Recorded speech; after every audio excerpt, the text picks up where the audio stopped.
Good morning. Good morning, everyone. It is Monday, April 24th, 9:59 a.m. It is miserable weather here. I'm miserable because I did not sleep well last night. But yeah, we're continuing on with our day, trying to get things done anyway. Good morning. Elizabeth is in the chat. Good morning.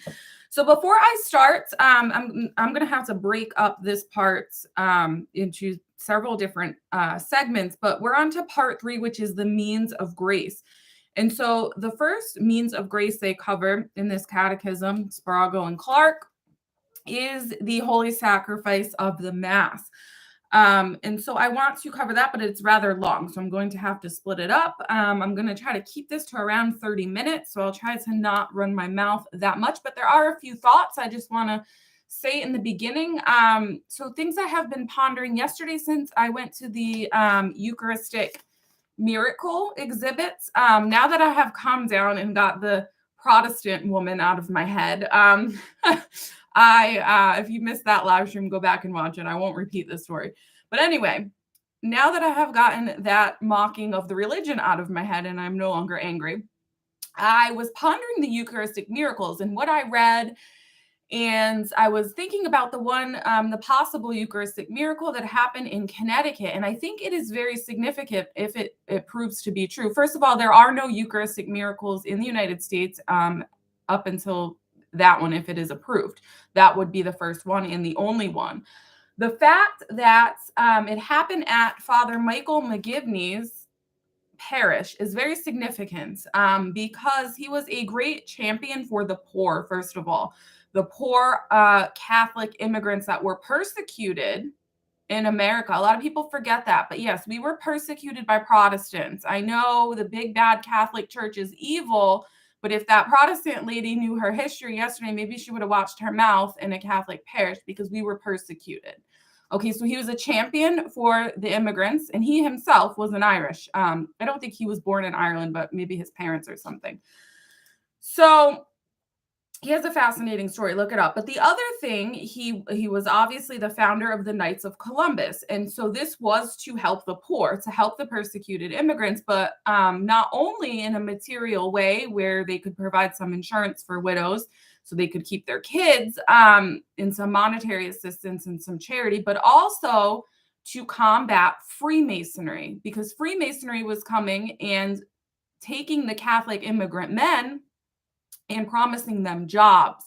And so it was also a fraternal organization so that the immigrants could stick together and have some connections of their own, so they wouldn't have to be excommunicated from the church. Because if we remember, the penalty for becoming a Freemason is excommunication because they are the sworn enemies of Holy Mother Church. So when I was pondering this, the significance, it's very significant. And when I was pondering the Eucharistic miracles, a lot of people look at these miracles and rightfully so, they see the wonder of God and the mercy of God showing us his true self in the Eucharist. And that is absolutely true. But they also act as a warning, because if you go and you read, a lot of these Eucharistic miracles happened under great persecution.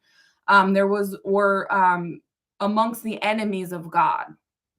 So there was one that stuck out to me. I think it was in Belgium, and a host was stabbed by the enemies of the church. I don't know if it was the secular government or what exactly was going on at that time, and it started to bleed. There was other ones where consecrated hosts had been stolen at the direction of a sorceress or witch to be used in a witchcraft ritual sort of thing to conjure up a spell or a curse or whatever. And miracles happened with this host so that the cursing, the curses or the spells didn't go through, to act as a conversion for the person who stole the host. There's one actually right in this brochure, Holland. The monstrance, this is the monstrance. The monstrance containing the host of the Eucharistic miracle occurred in Gorkum, Holland in 1572. The particle was desecrated by a group of mercenaries when it was thrown to the ground and trampled with a spiked boot that pierced it in 3 places. Immediately from these holes, living blood started to drip, and upon the particle was formed three small wounds in the shape of a circle. Currently, the relic is kept in Spain at the Royal Monastery El Escorial near Madrid. So that's that. You can see the three holes. So a lot of times this is God warning us, as don't forget, this is me in here, act accordingly sort of thing.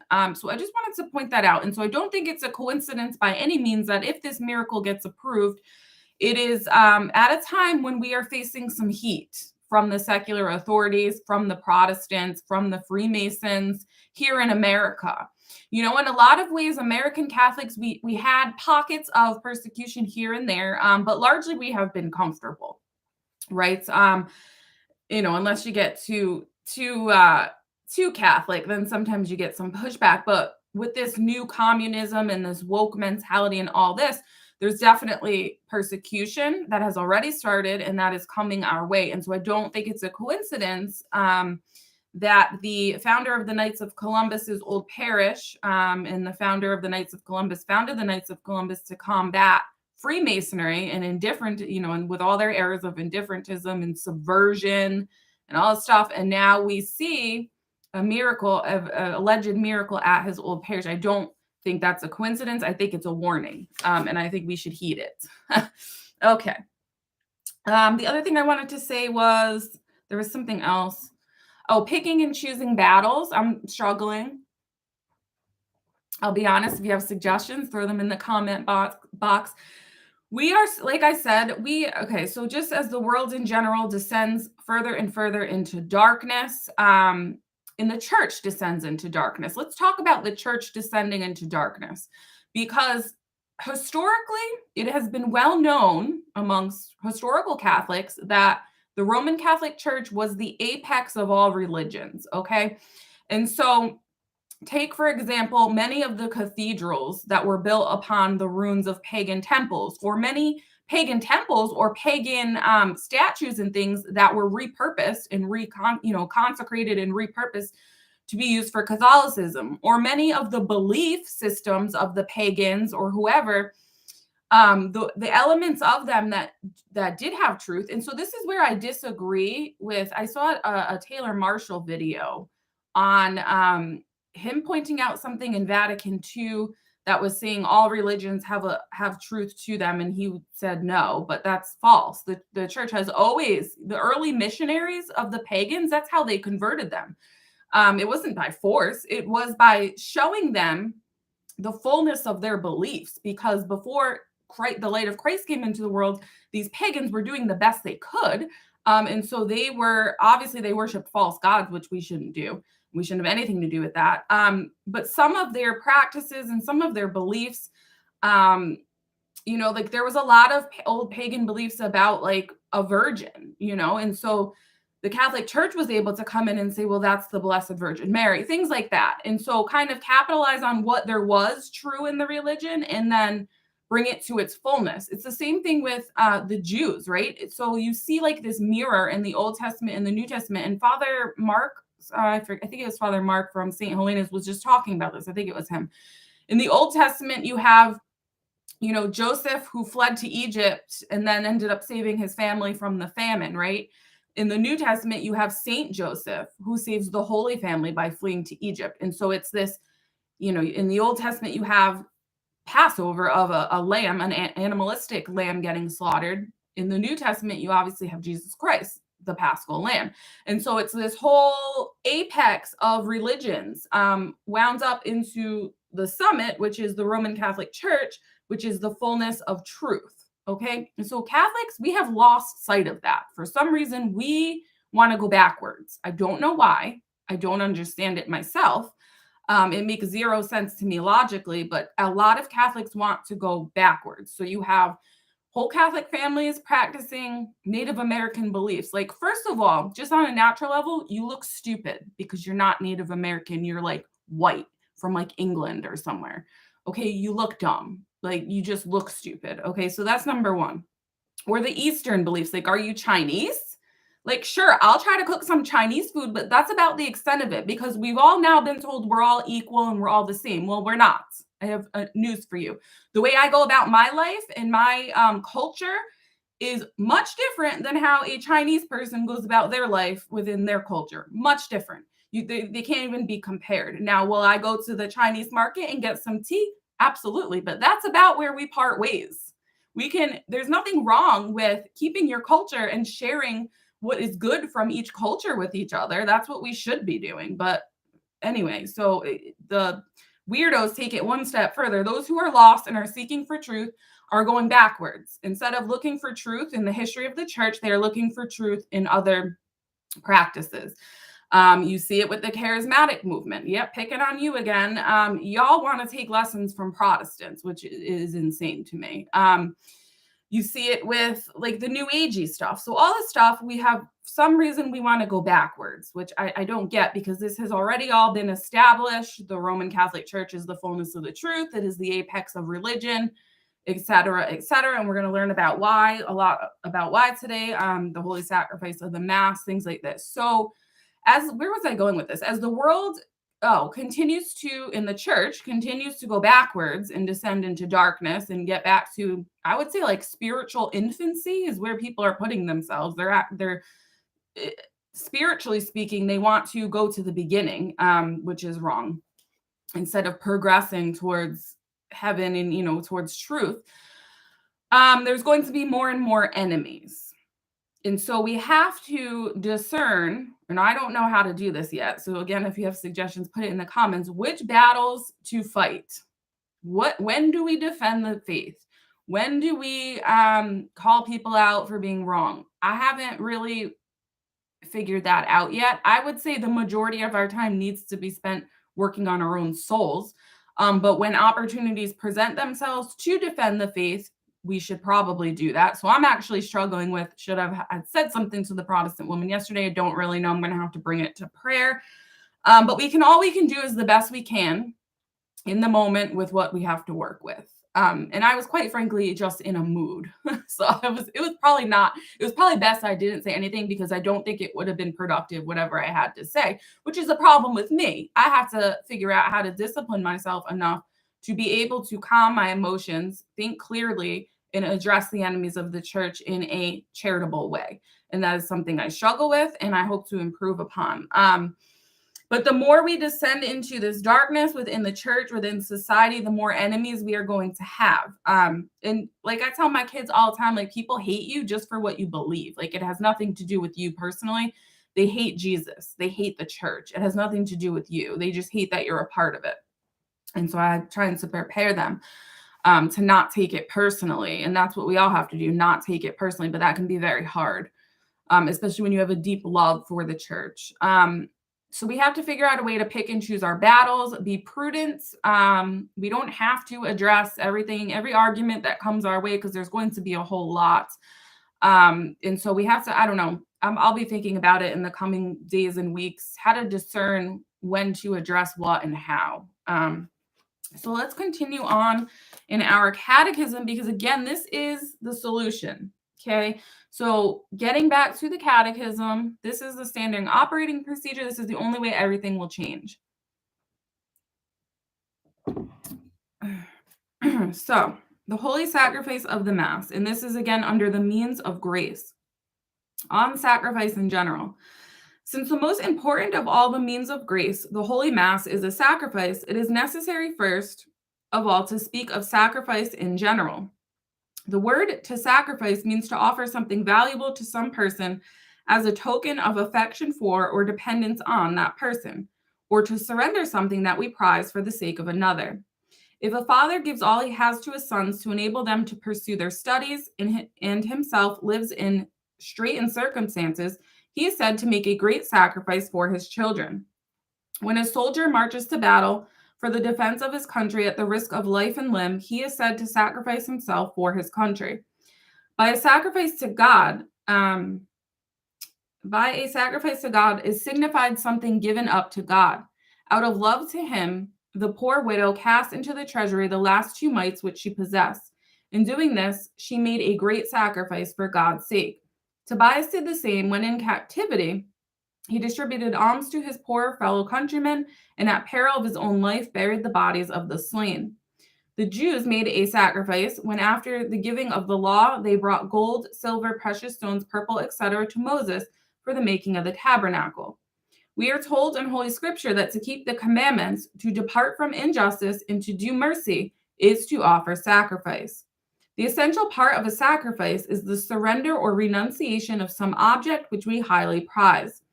Of old, if anyone desired to accentuate his surrender of the object he valued, he used to destroy it completely, thus rendering it impossible for him to ever recover possession of it.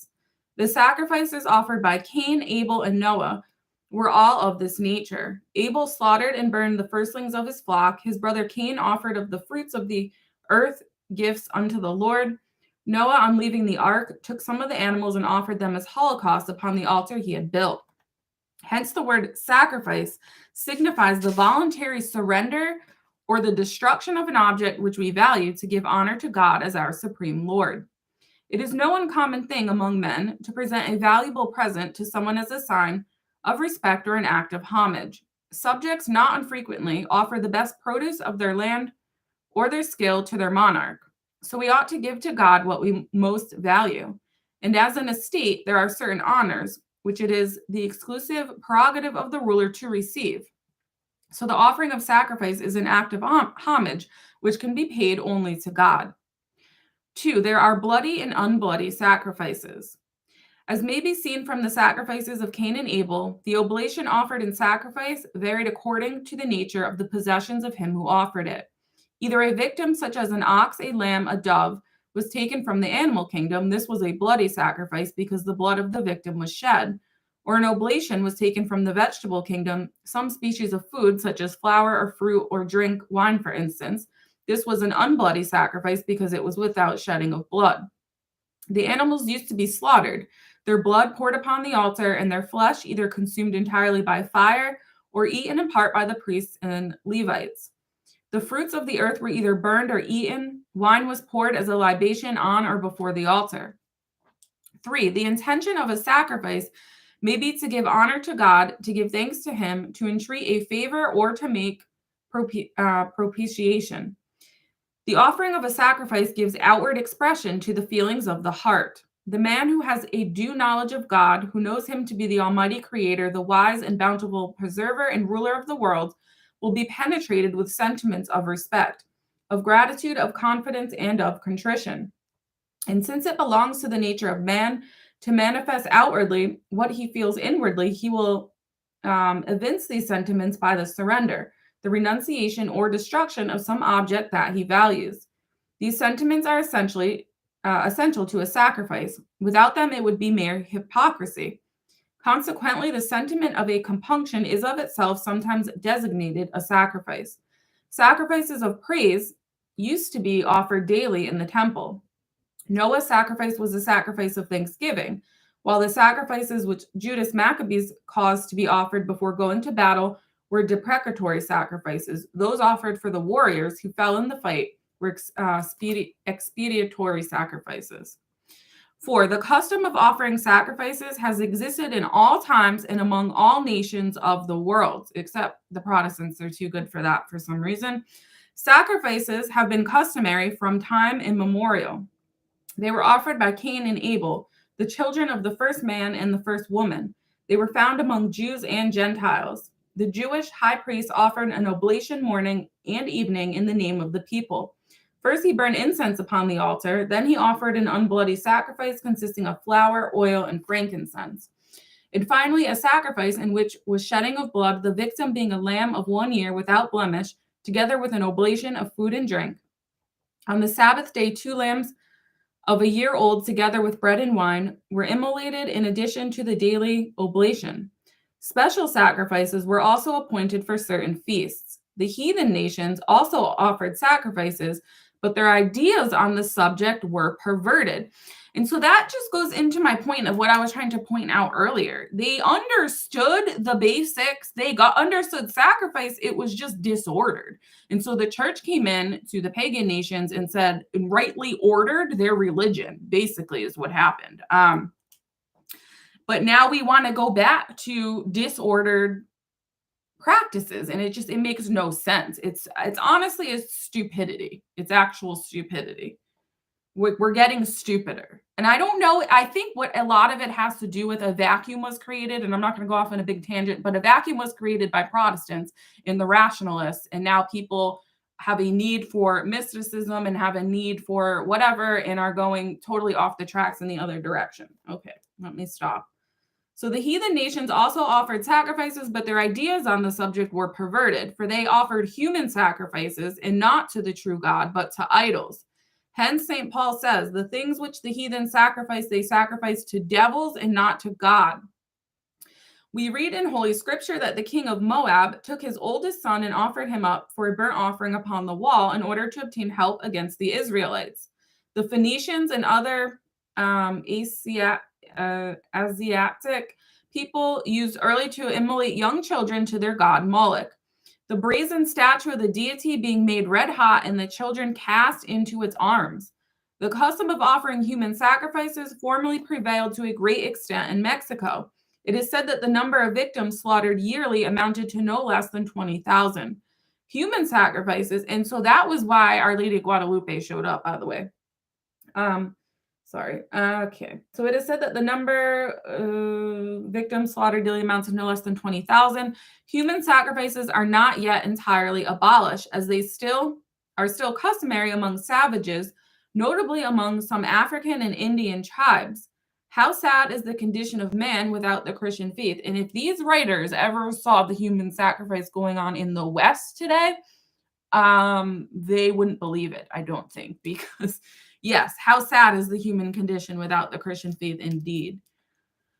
5. The chief motives which urge mankind to offer sacrifice are the consciousness of sin, and at least the pagans, okay? You have to give the pagans credit. I'm trying not to go off on a tangent, but at least the pagans were offering this sacrifice to something outside themselves. Humans today in 2023 offer the sacrifice of children to their own worship, their own comfort, and their own progress, and it's really very interesting. So the chief motives which urge mankind to offer sacrifices are the consciousness of sin and the desire for reconciliation with God, and because God often required or sanctioned the sacrifice. The consciousness of sin was a powerful incentive to man to offer sacrifices. St. Paul says, in them there is made a commemoration of sins every year. And again, without shedding of blood, there is no remission. God not unfrequently showed his appropriation of sacrifice. He testified his acceptance of Abel's offering, of Noah's, of the holocaust offered by the prophet Elias, which was consumed by fire from heaven. And on many occasions, God required a sacrifice as that of Isaac. He gave minute directions concerning the sacrificial offering to the Jews by Moses' lips.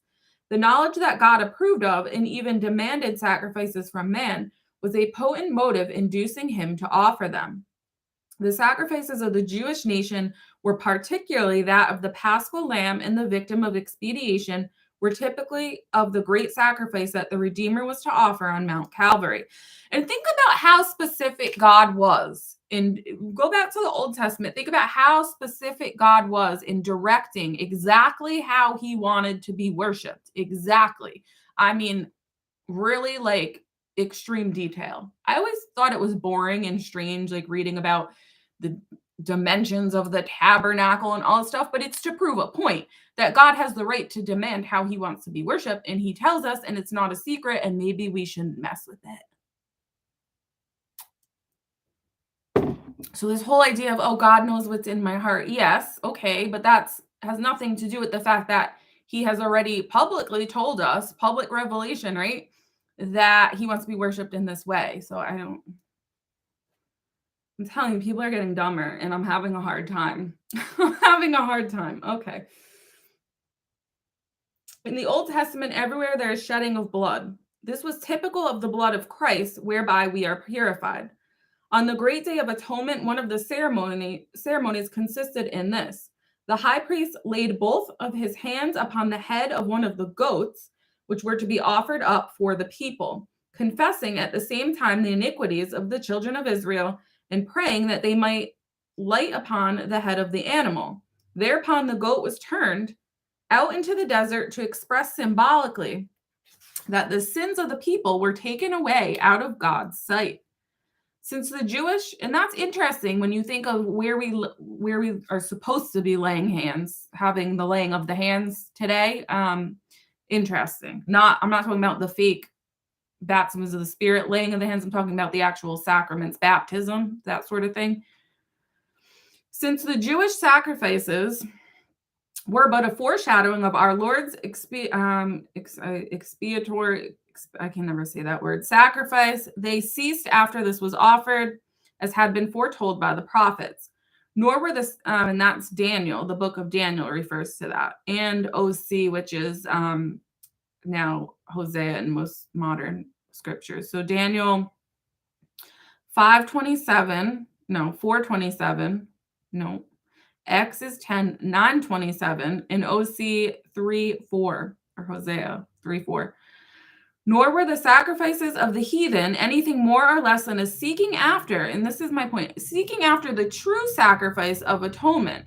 They were just deceived by demons, is what happened, or themselves. The victims were without blemish, a pure and spotless oblation. Moreover, everywhere, the persuasion seemed to prevail that it is impossible that with the blood of oxen and goats, sin should be taken away, or that the deity should be propitiated by any other similar victims. A victim of infinite value was needed to reconcile God with man.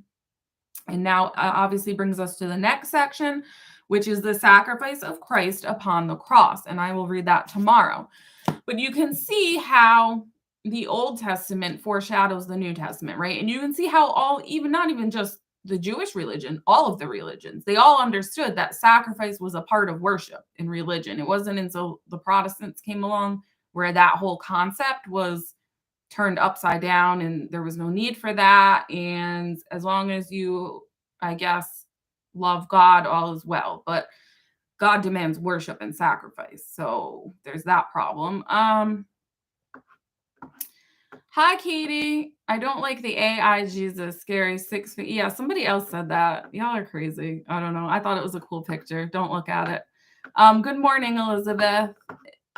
I don't think it's 6 fingers on the left hand. I was reading that comment this morning. I don't know. It was a picture of Jesus that I thought was cool, and people are freaking out because they're saying it's an AI Jesus and he has 6 fingers. I didn't see 6 fingers, but maybe I'm just blind. And then I posted on my community board, and they didn't like the depiction of the angel. So the angels are described in scripture as being weird shapes and having weird features. Like one of them's covered in eyes, the seraphim, things like that.